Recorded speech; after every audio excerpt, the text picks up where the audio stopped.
அனைவருக்குமே வணக்கம். சற்று முன் கிடைத்திருக்கக்கூடிய ஒரு மிக மிக முக்கியமான செய்தி ஒன்று வெளியாகியுள்ளது.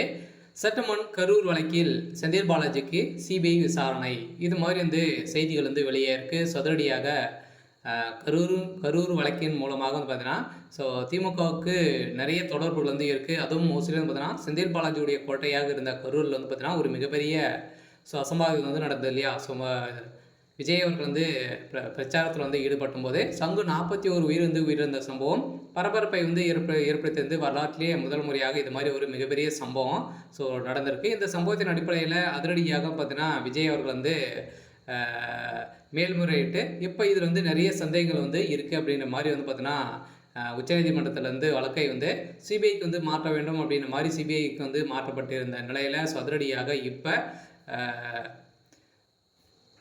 சிபிஐ விசாரணையில் செந்தில் பாலாஜி அவருடைய ஆட்டத்தை முடிக்கக்கூடிய அளவிற்கு சம்பவம் நடந்திருக்கு. சில பார்த்தீங்கன்னா இப்போ நிறைய ரகசியங்கள்லாம் பார்த்தீங்கன்னா இந்த கரூர் வழக்கு மூலமாக வெளியே வந்திருக்கு. அதனால் செந்தில் பாலாஜி அவர்கள் பார்த்தீங்கன்னா சிபிஐ விசாரணையில் கதற விட்டுருக்காங்க. சில செந்தில் பாலாஜி அவர்கள் தான் பார்த்தீங்கன்னா இதில் கூட்டு சதிகள் செய்து பார்த்தீங்கன்னா கூலிப்படையை இறக்கி செந்தில் பாலாஜி அவர்கள் தான் இது மாதிரி சம்பவங்கள் செஞ்சு வச்சுருக்காங்க அப்படின்ற மாதிரி இப்போ சிபிஐ விசாரணையில் தெரிய வந்திருக்கு. சில திமுகவுடைய ஆட்டத்தை முடிக்கக்கூடிய காலம் வந்திருக்கு. சில பார்த்தீங்கன்னா அதிரடியாக முதல்வர் ஸ்டாலினுடைய கதையும் முடிய போகுது. சில பார்த்தீங்கன்னா அதிரடியாக சிபிஐ விசாரணையில் முதல்வர் ஸ்டாலின் அவர்களுக்கும் இதில் தொடர்பு இருக்குது அப்படின்ற மாதிரி இப்போ செந்தில் பாலாஜி அவர்கள் விசாரணைக்கு அப்புறம் பார்த்தீங்கன்னா முதல்வர் ஸ்டாலின் அவர்கள் சிபிஐ விசாரணைக்கு உட்படுத்தப்படும் அப்படின்ற மாதிரியும் ஒரு தகவல் வெளியாக இருக்குது. இந்த தகவலின் அடிப்படையில் அதிரடியாக திமுகவுக்கு ஒரு மிகப்பெரிய கேள்விக்குறியாக இருந்திருக்கு. வருகின்ற சட்டமன்ற தேர்தல் வரப்போகுது. அதுக்காக பார்த்தீங்கன்னா மக்கள் உயிரை வைத்து அரசியல் திமுகவுடைய அரசு செஞ்சுட்டு இருக்காங்க அப்படின்ற மாதிரி குற்றச்சாட்டுக்கு மேலே குற்றம் நடந்திருக்கு.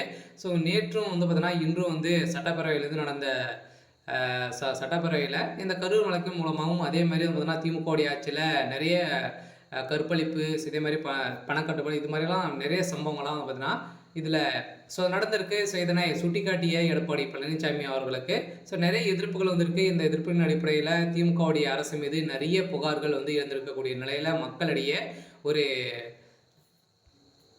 எதிர்பார்த்துட்டு இருந்த நிலையில் இப்போ முதல்வர் ஸ்டாலினுடைய ஆட்டத்தை முடிக்கக்கூடிய அளவுக்கு தான் இப்போ டெல்லி மேலிடத்திலிருந்து ஒரு சில தகவலாம் பார்த்தீங்கன்னா வந்திருக்கு. சில கரூர் வழக்கின் மூலமாக செந்தில் பாலாஜிக்கு அவருடைய கதை ஒட்டுமொத்தமாக முடிய போகுது. இருந்தாலும் சிபிஐ விசாரணையில் பார்த்தீங்கன்னா இன்னும் விசாரணைகள் நடக்க போது. இப்போ கைது செய்யப்பட்டிருக்கக்கூடிய அனைவருக்குமே விசாரணை.